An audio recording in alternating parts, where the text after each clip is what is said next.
Good morning students. बेटा हम अपना जो पाठ पढ़ रहे थे काल, आज उसका हम दूसरा भेद पढ़ेंगे वर्तमान काल। कल वाली जो वीडियो में थी क्लास में मैंने आपको समझाया था कि काल के 3 भेद होते हैं, भूतकाल, वर्तमान काल और भविष्यत काल। तो वह भूतकाल के मैंने 6 भेद आपको समझा दिए थे। आज हम वर्तमान काल और भविष्यत काल देखेंगे। तो आइए हम अपना काम शुरू करते हैं बेटा। वर्तमान काल। अब वर्तमान काल क्या होता है बेटा, मैंने पीछे वीडियो में समझाया ना, चल रहे समय में कार्य का होना वर्तमान काल कहता है, जो अब समय चल रहा है। तो इसके 3 भेद है बेटा। सामान्य वर्तमान काल। तो क्या होता है सामान्य वर्तमान काल बेटा? देखिए, क्रिया के जिस रूप से उसके वर्तमान समय में सामान्य रूप से होने का बोध हो। जो काम वर्तमान समय में यानी कि चल रहे समय में सामान्य रूप से हो जाए उसे हम सामान्य वर्तमान काल कहते हैं। जैसे सुरेश पढ़ता है, हम स्कूल जाते हैं, पिताजी भोजन करते हैं, हम खाना खाते हैं।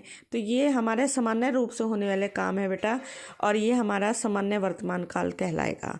अगला है इसका बेटा अपूर्ण वर्तमान काल।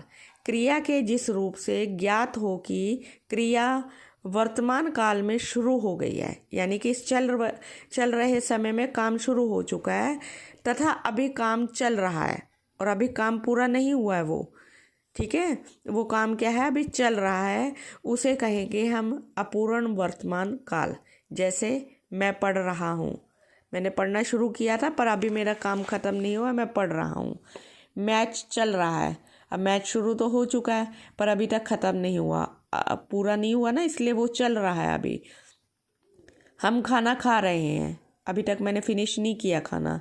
हम पाठ पढ़ रहे हैं, अभी हम ये वाला काम कर ही रहे हैं। तो ये है हमारे बेटा अपूर्ण वर्तमान काल। उसके बाद है अगला बेटा संदिग्ध वर्तमान काल। क्रिया के जिस रूप से किसी कार्य का वर्तमान में होने का पता चले परंतु उसके पूरा होने में संदेह हो। अब देखिए, इसमें अपूर्ण में और संदिग्ध में क्या अंतर है कि यहाँ वहाँ भी वर्तमान में क्रिया शुरू हुई परंतु क्या है, वो चल रही है, अभी पूरी नहीं हुई। और यहाँ पर क्रिया के जिस रूप से किसी काम का वर्तमान में होने का तो हमें पता चल रहा है परंतु उसके पूरा होने में संदेह, यानी कि हमें शक है। यहाँ तो हम पूरे रूप से कह रहे हैं कि हम पढ़ रहे हैं, हम खाना खा रहे हैं, पर यहाँ शक है कि शायद ये काम पूरा हो गया है या नहीं। तो एग्जाम्पल देखो अपने, अनिल आ गया होगा। अब हमें पता है कि अनिल अभी तक आया है या नहीं, ये हम पूरे रूप से नहीं कह सकते। कि वर्तमान में उसके चलने का तो पता है कि वो चल पड़ा है, पर वो आ गया है या नहीं ये नहीं पता। हम सिर्फ शक कर रहे हैं कि अनिल आ गया होगा। पिताजी बगीचे में टहलते होंगे। अब पिताजी रोज़ बगीचे में टहलने जाते हैं, आज भी गए हैं, अभी गए हैं टहलने के लिए। तो पर वो आ गए हैं घर वापस या नहीं, या अभी भी टहल रहे हैं, इसलिए हम नहीं कह सकते। इसलिए इसमें क्या है बेटा, शक है, संदिग्ध है ये। बच्चा चारपाई पर सोता होगा। अब बच्चा चारपाई पर सो रहा था, अब उठ गया है, जाग गया है, नहीं पता, इसलिए हमने संदेह रखा इसमें कि बच्चा चारपाई पर सोता होगा, अभी भी सो रहा होगा। अगला काल देखते हैं बेटा भविष्यत काल। सबसे पहले बेटा सामान्य भविष्यत। जो काम आने वाले समय में होता है बेटा उसे हम भविष्यत काल कहते हैं। सामान्य भविष्यत में क्या है, सामान्य रूप से जो काम क्या है भविष्य में होने का पता चलता है हमें। जैसे मैं कल दिल्ली जाऊंगा, गरिमा बाज़ार जाएगी, मैं कल स्कूल जाऊंगा। तो ये हमारे सामान्य भविष्यत काल के उदाहरण हैं। अगला है बेटा संभाव्य भविष्यत। संभाव्य यानी कि जिसमें संभावना हो। क्रिया के जिस रूप से किसी कार्य का भविष्य में होने की संभावना हो कि ये काम हो जाएगा। जैसे शायद कल छुट्टी हो सकता है कल धूप निकल जाए, हो सकता है कि कल स्कूल खुल जाए। तो ये हम संभावना कर रहे हैं, पक्के रूप से नहीं कह सकते कि काम हो जाएंगे, पर हमें उम्मीद है, हम अंदाज़ा लगा रहे हैं। कहते हैं ना कि अंदाज़ा लगा लिया कि शायद हो ही जाए, ये शायद कल वर्षा हो जाए। तो ये अंदाज़ा है, जो संभावना है उसे कहेंगे संभाव्य भविष्यत काल। लास्ट है बेटा इसका हेतु हेतुमद भविष्यत। अभी हेतु हेतुमद भूतकाल था और हेतु हेतुमद बेटा भविष्यत काल है हमारा। क्रिया के जिस रूप से यह पता चले कि भविष्य में काम किसी अन्य क्रिया के होने पर ही होगा। सॉरी, यहाँ पर होगी लिखा है मैंने, यहाँ पर होगा आएगा। कि क्या है, क्रिया के जिस रूप से ये पता चल जाए हमें कि भविष्य में पहले एक क्रिया होगी उसके बाद ही दूसरा काम होगा, वो होगा हेतु हेतुमद भविष्यत काल। यदि वर्षा रुक गई तो भारत मैच जीतेगा। अब वर्षा रुकी नहीं, मैच शुरू नहीं हुआ तो भारत मैच नहीं जीत सकता ना।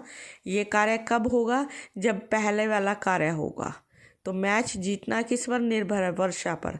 वर्षा रुकेगी, मैच शुरू होगा तो भारत मैच जीतेगा। यदि टिकटें मिल गई तो हम नाटक देखने जाएंगे। अगर टिकट ही नहीं मिलेगी बेटा तो हम नाटक भी नहीं देखने जा सकते। अभी इसका एक एग्जांपल और देती हूँ। यदि तुम परिश्रम करोगे तो अवश्य पास हो जाओगे। तो अगर आप परिश्रम कर ही नहीं रहे तो पास भी नहीं हो सकते। अब इसमें और भूतकाल में अंतर देखिए आप, क्या था बेटा, यहाँ पर आने वाले समय की बात हो रही है कि ये काम होगा तो ये होगा। अब यहाँ पर क्या कहा है इन्होंने, ये काम हुआ होता तो ये हो जाता। भूतकाल में क्या है कि अगर वर्षा अच्छी होती तो फसल भी अच्छी हो जाती। यदि तुम परिश्रम करते तो सफल हो जाते। यदि भैया आते तो हम पार्क जाते। यदि हम तेज चलते तो पहुंच जाते। ये काम होते तो ये हुए होते। अभी ना ये वर्षा हुई ना फसल अच्छी हुई, ठीक है, ये तो काम हो चुका है। अब फसल खराब हो चुकी है ना। अच्छी कब होती बेटा, जब वो वर्षा होती। तो यहाँ पर भविष्य में क्या है बेटा कि पहले एक काम होगा तो दूसरा उसी पर निर्भर है। वर्षा रुक गई तो भारत मैच खेलेगा भी और जीतेगा भी। यदि टिकट मिल गई तो हम नाटक देखने भी जाएंगे। अभी इसी तरह से एक एग्जांपल आपको देती हूँ। भविष्य काल का ही एग्जाम्पल है। आप उठो तो मैं बैठूं। अब अगर आप उठ ही नहीं रहे हो अपनी सीट से तो मैं बैठूंगी कैसे, ठीक है ना।